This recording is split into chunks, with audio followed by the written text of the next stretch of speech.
you can be specific and real in the communication when the experiences that one part of the business might be having are in direct conflict with experiences employees in the other half of the business might be having.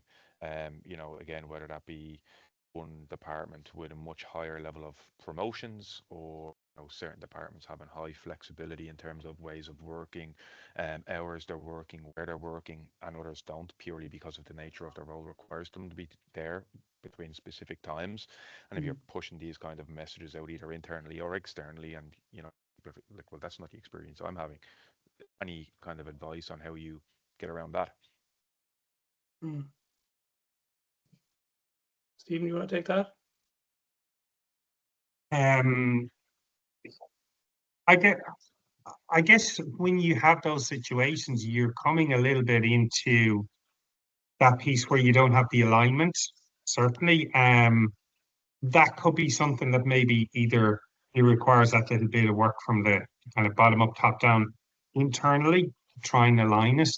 Um, but even going back to saying, okay, if you're just looking at it from your perspective of going, okay, you're responsible for recruiting in one segment of the business, and maybe there's things differently in the other. Pushing out those messages, I would say, even going back to your evaluation, like I showed with even using Chat GPT or another, and going, well, what are the messages that are coming out specifically to that audience? Is there a lot more that's crossing over from another area that maybe you don't want? How can you, I guess, change or make sure to align a certain branding across that? And even things down to, like I said, the tone, down to the experience of those people as they're coming through. And then the external piece and going, okay, where are they going to get their information from? What can you do to influence it? You need to understand that first. So I would say it is going back to evaluating it, what it is, trying to get that perception, managing what you can manage, because if it's part of a broader context, you may or may not have the ability to influence across the broader group. If you can, I would certainly say it's what you want to try and do.